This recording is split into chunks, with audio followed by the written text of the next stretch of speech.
Jai Sitaram. Ayodhya Kand, chapter 12. We are continuing with Dasaratha's emotions and how he responds to the words from Kaikeyi. He is very saddened, obviously, but then with a very agitated, miserable tone, he asks her how she considers this worthless thing to be very worthy. How she's speaking to him so shamelessly. Has some evil spirit turned her mind? When she was young, she was very sweet, but then now Dasaratha is able to see her perverted, wayward conduct. Has someone placed any seed of doubt because of which fear has cropped up? Because of which she's asking for Rama to go to the forest and Bharata to be seated on the throne. Now let us continue with the next part of King Dasaratha's argument. Verse 59. Viramaitena bhavena tvam edena anritena va yadi bhartur priyam karyam lokasya bharatasya cha. If you have the least desire to do that which would gladden the heart of myself, your Lord and husband, of every object in creation, nay, even of your darling son Bharata, put away from you this unholy resolve. So King Dasaratha says that there are three categories who are going to be very happy if Rama were to stay in Ayodhya instead of going off to the forest. One is Bhartu. That means husband. That means King Dasaratha himself is going to be very happy. Lokasya. That means the whole world is going to be very happy if Rama were not in the forest. And Bharatasya cha, including Bharata. Even your own beloved darling Bharata is not going to agree with your plans for him to be seated on the throne while Rama is walking about in the forest. So, at least for Bharata's sake, put away this sinful resolve. Because few verses ago, Kaikeyi stated that she's swearing on herself and on Bharata that Rama has to go to the forest. Now, Dasaratha is saying that even your Bharata is not going to accept it if Rama goes off to the forest and he has to stay on the throne. Bharata himself is not going to accept this. It is not proper. Therefore, give up your sinful intention. Anritena, that means sinful. Give up your sinful intention to send Rama off to the forest because this is not pleasing to even Bharata. And he first adds himself because Kaikeyi owes so much to King Dasaratha. Yes, she did save his life, but then Dasaratha has been nothing but very sweet to Kaikeyi. And therefore, Dasaratha is saying that it is going to be very pleasing to me if Rama were to stay here. And then he also says the whole world is going to be happy if Rama were to stay here. Because even though Rama went off to the forest to achieve greater purposes, for example, to destroy Ravana and others in battle. However, even the Devatas and the Ayodhya-vasis and others were not happy to see Rama trudging about in the forest for 14 years. They were very glad to see the Dharma aspect of it, the adherence to truth aspect of it and all that. But then when we read the departure of Lord Rama into the forest, it is quite plain that even the Devatas were not very happy to know that the beloved Lord is trudging about in the thorny forest. So it is not far from truth to say that Lokasya, the whole world is also going to be happy if Rama were to stay here. Verse 60. नृशंसे पाप संकल्पे क्षुद्रे दुष्कृत कारणे किम्नु दुःखम अलीकम वा मयि रामे च पश्यसि. Your mean heart is doubtless a legacy of the great sins perpetrated in past lives. Hence, I wonder not that you are resolved to work this evil to Rama and exile him from the kingdom. I am a fool to expect your dark being to be illumined by the faintest ray of sympathy or pity. But search as you may, you can never bring up anything against me or against Rama to justify your grief or displeasure. So, once again, he's coming back to the very first thing that he said.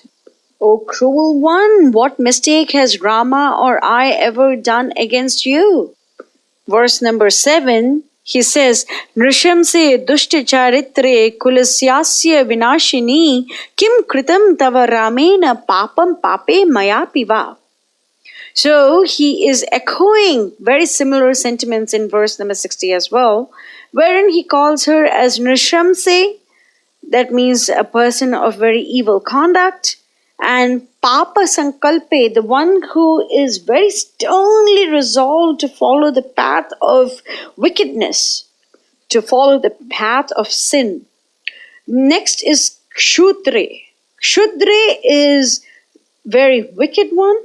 This is not Shudra, which is one of the Varnas, Brahmana, Kshatriya, Vaishya and Kshudra.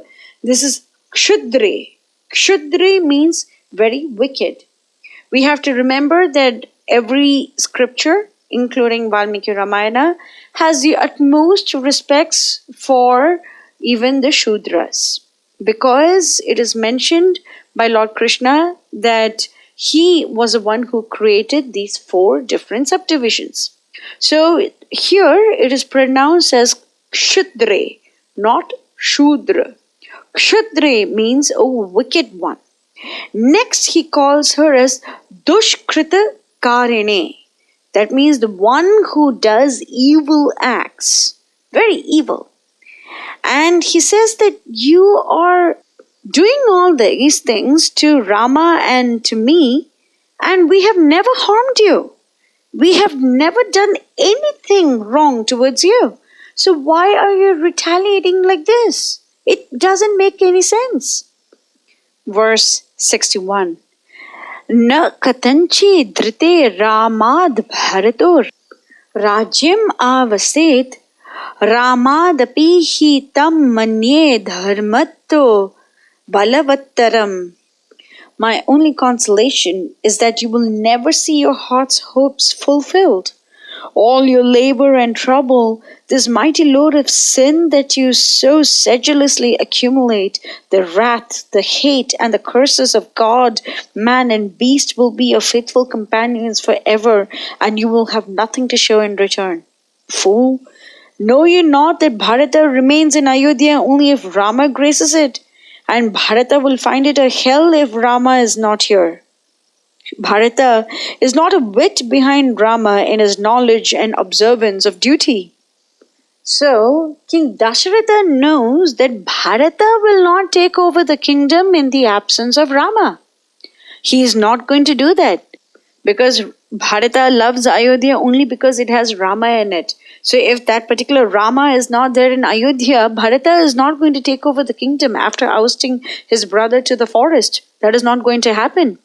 And he says, Dharmataha Ramadapi Balavattaram.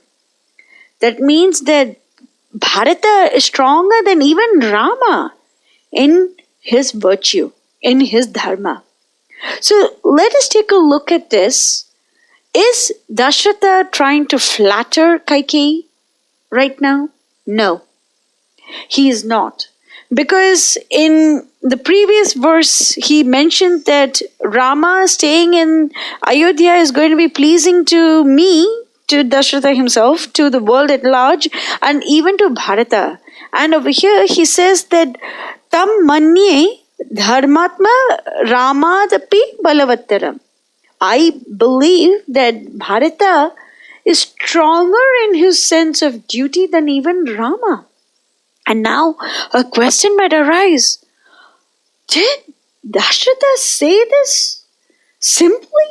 I mean, Rama is known as the paragon of dharma and virtue and all that. Why is he saying that Bharata is so? Because Bharata is the one who teaches us how to follow Dharma. Rama, yes, of course, yes, he teaches us how to follow Dharma as well.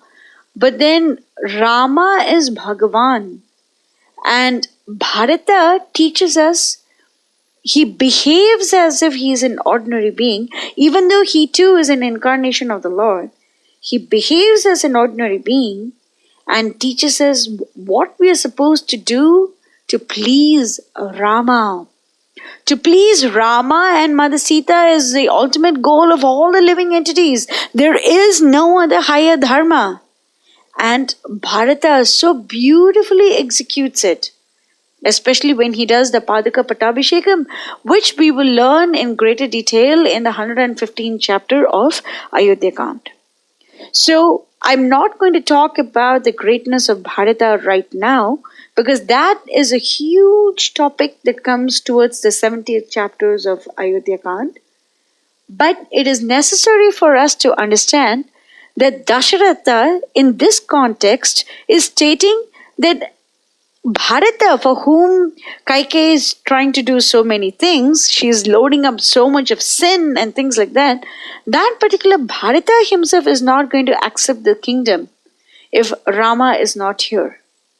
So, why is she doing it? There is no purpose that she is going to achieve by sending Rama to the forest. Because Bharata, who is exceptionally righteous, will not take possession of the kingdom of Ayodhya.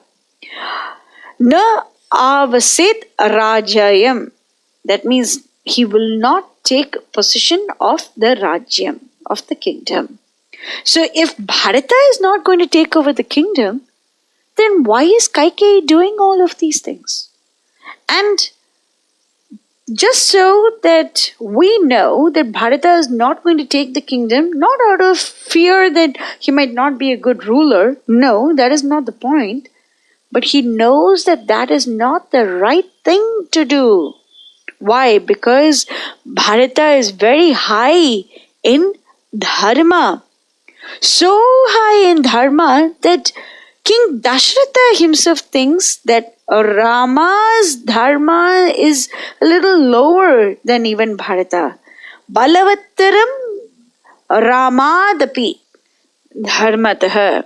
That means that Bharata's strength in the realm of Dharma is stronger than even that of Rama. Verse 62. Katham drakshyami Ramasya vanam gaccheti bhashite mukhavarnam vivarnam tam yathaiva indum upaplutam. The cruel words, "Betake thyself to the gloomy forests," would fall upon the ears of Rama and dim the luster of his fair face, even as the moon in the grip of Rahu. And shall I look upon it and yet live? So Dasaratha is saying, how can I even utter these words to Rama? Go to the forest. How do you expect me to say this statement to Rama? Ramasya vanam gaccheti. Go to the forest. How am I supposed to say this to Rama? And that beautiful face, Mukham, that is like this beautiful moon. That's why his name is Ramachandra, the one who is the tranquil moon, the one who is as pleasing as the full moon. And that moon-like face has to go off into the forest, and then it will look like an eclipsed moon. Upaplutam means eclipsed, and Rama's beautiful face is going to resemble that of an eclipsed moon. And how is that okay? So over here, Dasaratha has started talking about the physical description of Rama. And this description goes on till the very end of his life. So this is why this is very important. So King Dasaratha, as the father, has always been fondly gazing at the face of Rama. We, on the other hand, are supposed to look at the Lord from the feet and go up. So we have to look at the lotus-like feet of the Lord, and then the calves, the thighs, the chest, and then the shoulders, the neck, the face, and then finally the head of the Lord. So this is how we are supposed to go through, but then Dasaratha is a highly elevated devotee, so he can go directly into the face section of the Lord.